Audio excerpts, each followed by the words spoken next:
Hi, y'all. Wanted to do a check-in and a quick introduction on the collage and the modeling activities due for next week. So I honestly didn't realize how close we are. You guys are almost done. You're doing a great job. Hang in there.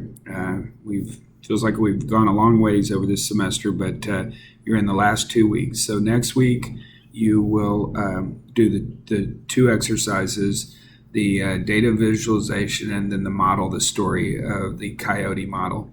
And then the following week, you have the final exam, which is already up, and actually you have all the information. You should be able to complete that. So if you want to go ahead and do that, there's no reason not to.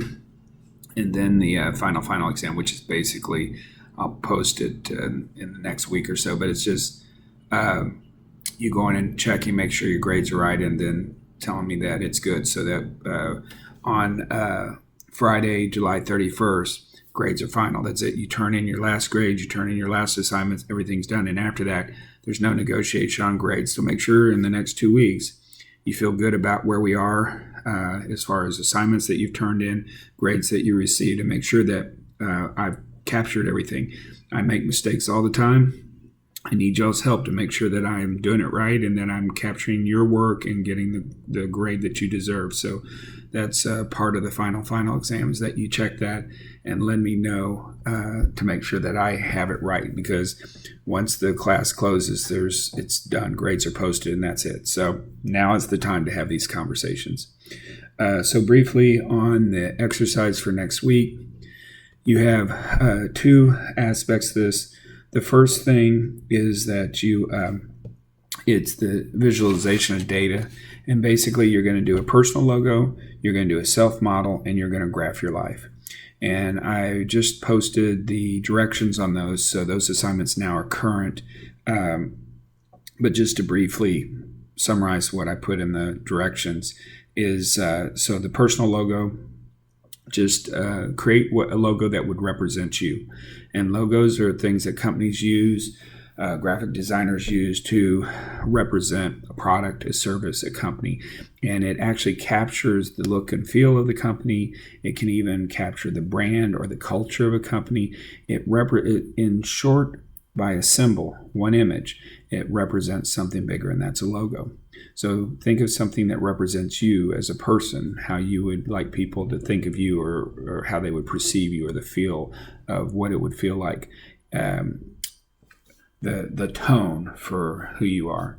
The next one is a self-model. Models go a step further than logos. Logos reflect a product, image, or organization or service, and the model represents a system or a process. So we use models to capture one instance in a complex system that then we can expand out and have an understanding of that larger system. So for instance, the Bohr's atom is a great example of a model. It gives us an idea of what an atom looks like and how it operates, but it's not anywhere close to accurate. It's not an accurate representation, but it's a representation of a larger process, and so we understand that. And my page numbers do line up in this particular case. So for instance, in the personal logo on page 43, in the bottom right hand corner is a logo that I have for myself. And then as far as a model on that same page in the top right hand corner, so it basically just kind of has the different aspects of who I am that gives you an idea of who I am, and you get it from this model. Other examples of models are, let's see, I have one that's, I actually really like this one. It's on page 41, and you can see right here. So this is a model of dialogue. And dialogue is a type of communication where you are interacting and communicating with people for a better understanding, not to promote a point or argue a position.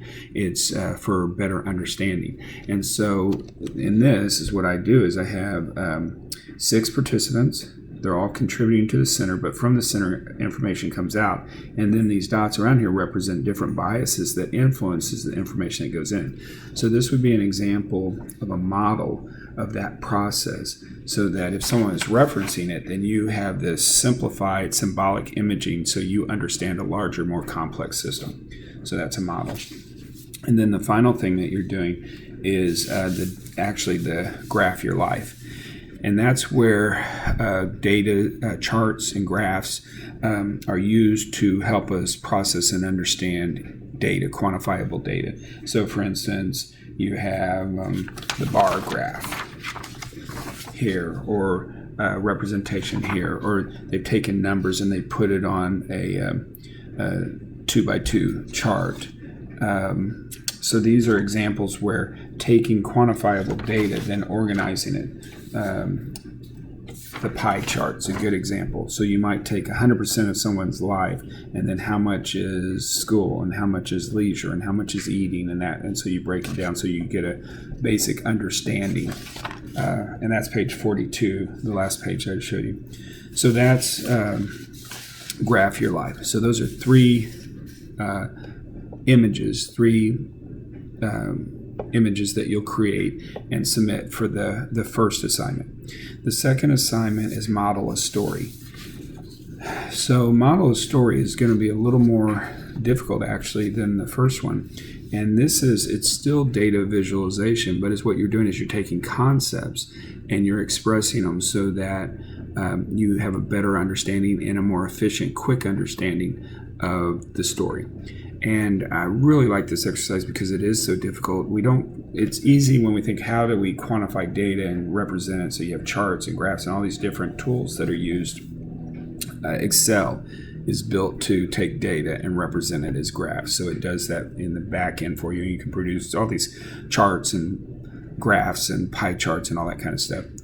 But to model a story is using a different part of your brain. And it's taking abstractions and then trying to figure out how to symbolically represent them so a person without reading the story can understand the story. And I don't expect you to excel at this because it's difficult. I do expect you to practice it and try to get an understanding of at least what I'm talking about. And in time, maybe you'll connect with you. Some people that never really come around to it. I always use the example, the first time I saw this exercise, I was in an MBA program, and the MBA students, very left brain, literal thinking, abstract, black and white, not abstract, but black and white thinkers. And the teacher said, model this story. And they came back the first week, and they'd simply written a paragraph that described the story. And the instructors said, well, maybe I didn't describe this well. It's what I want you to do is using images, symbols, iconic images, kind of like the collage activity. I want you to model what's happening in the story. And the students went away and they came back and they just had a more succinct, precise paragraph, but it was still using words to describe it. So what you're doing, instead of using words, you're using images to express the concept, and so it can be difficult. So and in there, so there's two parts to this. First, you create the image. So as you can see on page 43 of the story that you're going to read, it's The Year I Fed the Coyotes. On page 44, I have the link to this PDF where you can read the story. It's very short, and then you're going to represent it. So this is my representation of it, and so you can use this as an example. And then there's three things that you're going to identify where you just note those on the page. So you're going to tell me who the characters are, a summary of the story, and then what is the metaphor or message that's in this little story that you're going to read. So pushing you here then, this is actually, I think it's a tough assignment just because it makes you think differently, but I'm okay with that, and I'll be anxious to see what you guys have. Hopefully you can submit your image, your JPEGs on the assignment page. If you can't, then you email them to me, that's fine. So with all that said, guys, hang in there. Last 2 weeks, you're doing great, and I'll see you online.